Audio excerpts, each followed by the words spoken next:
opposition would come in and push him back a little bit forward, if you think about the metaphor of a football game. And then finally, in the third and final phase, in the 1850s and 60s, they made one final push, and they were successful. And so from that point on, in many states in the north and a couple states in the west, they had schools that were free to any child that wanted to attend them. I was surprised to read the heavy influence of the Calvinist ministers and Calvinism in this role. Yes, very definite. Now, sometimes I do get challenged on this in terms of definitions, who's a Calvinist and who isn't.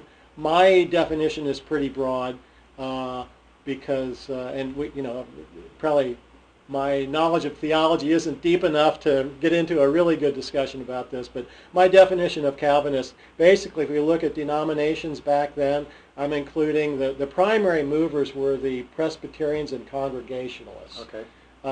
But I would also consider Baptist Calvinist. I don't know if that's heresy here or not, but at least in terms of my book, I'm considering Baptist Calvinists.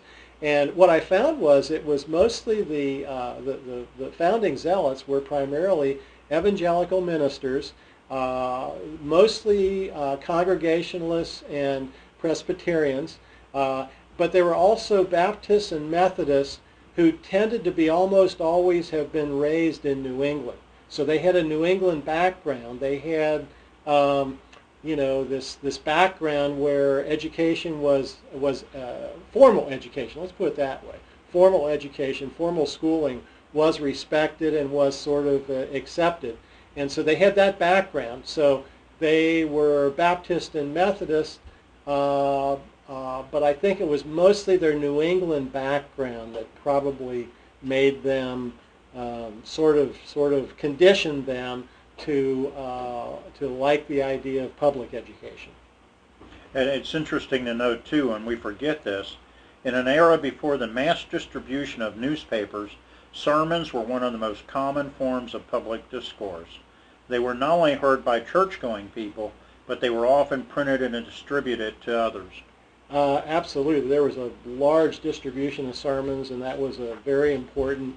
If you think books were expensive, even periodicals were costly. So a lot of times people they might not subscribe to a paper, but they would go to the local general store or tavern or wherever, and the papers would be tacked up outside, so they would read them there.